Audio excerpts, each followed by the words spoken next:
skunks here. Right now they should smell no worse than your average domestic pet. Be it your dog, your cat, your hamster, wherever you have a home, they should smell no worse than this. If there is a bit of a smell, it's probably her. She's been cleaning up the animals today. But the female skunks out here today shouldn't smell bad at all. But they do have the ability to produce a very horrible smell. Said to be one of the worst smells in the animal kingdom, it's that bad. It's supposed to smell a little bit like a mixture of rotten eggs and burning rubber all put into one. It's really not the nicest of smells. But they only produce this very horrible smell against a possible predator or threat out there in the wild. So if they're feeling nervous and they come across a predator, they can use this smell to defend themselves. And the way that they can do this is not just produce it, because it's rather smelly, it's actually so potent it can cause temporary blindness.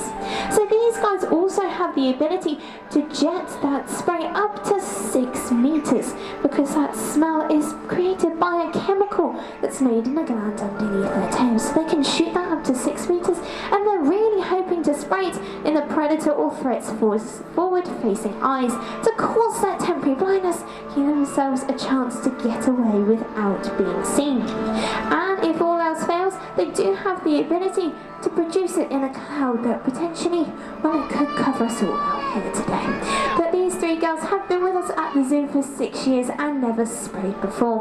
We're always on the lookout for warning signs, however, because skunks do give out 3 signs that they might feel nervous and spray. And your first kind of warning sign would be a stomp with their front feet, and they'd lift their tails high up in the air. And that's a sign they might be feeling a touch nervous, and it's best to take a couple of steps back.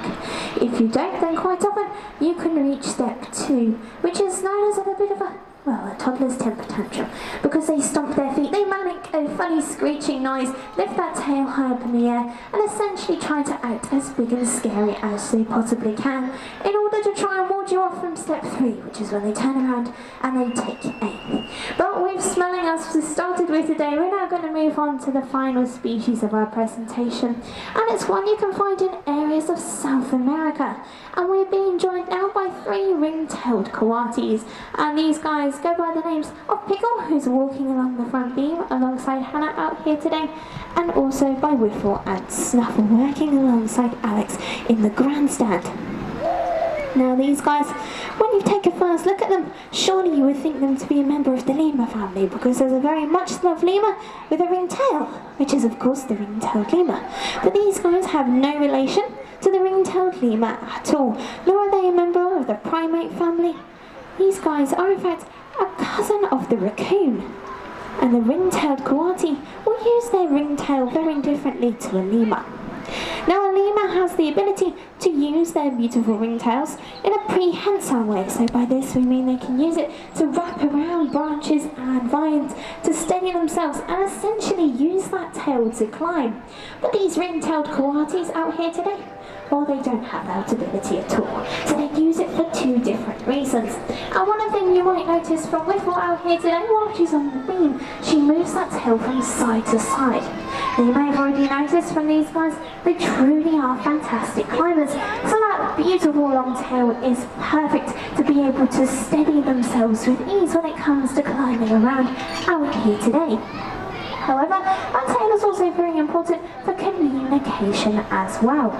Now, out there in the wild, you can find large groups of coatis, and these are known as a band of coatis. It can consist of 30 to 40 individuals all in one group, and it will primarily consist of females and their young. And when it comes to mother and child, well, as the child starts to move away, the youngster starts to explore their environment.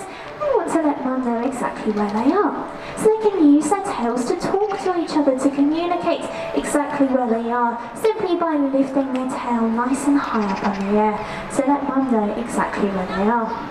Different movements also signify different meanings to a group as well. If it's moved very fast, very quickly, that could mean that danger's on the way, so the group will rush and hide as quickly as they possibly can, getting themselves to safety. Now, I've said these guys are great climbers, and hopefully Pickle's going to demonstrate that for us first out here today. Now, the Coati Coati has great strength to be able to pull themselves high up in the trees while they spend a lot of their time out there in the wild in South America. And you may have noticed from Pickle when she came down today that she has the ability to come down head first. Now this is thanks to reversible ankle joints, which hopefully the two adults today are going to show you as well. As the female comes down, you'll notice that she locks those two back feet together. It's because they can move up to 180 degrees to steady herself as she climbs down, so she doesn't have to worry. These guys are omnivores. These are variety in their diet. Fruits and vegetations are an important source for nutrients, but sources of protein are also important as well. In the trees, they can look for birds' nests, which contain birds' eggs, a great source of protein, but on the floor they can dig up bugs and grubs too. Some species of Coati, including ring-tailed Coatis, are known to have some particular tasting bugs, such as centipedes, millipedes, and even tarantulas. These guys really will be on the lookout for any food they can find. Now the ring-tailed Coatis are the final species of our presentation. We hope you enjoyed seeing a few species we keep as part of our team and some of their natural behaviours. We're going to be sticking around with the ring-tailed Coatis, Snuffle, Whiffle and Pickle for a little bit longer if you'd like to take some pictures or ask us any questions, and we're also popping in our donation buckets. All the money raised goes to our charity Action for the Wild, which this year is supporting 20 different organisations and groups. There's a sticker for any donation, but we just leaves us to say thank you for joining us and do have a fantastic rest of your day here at Colchester Zoo.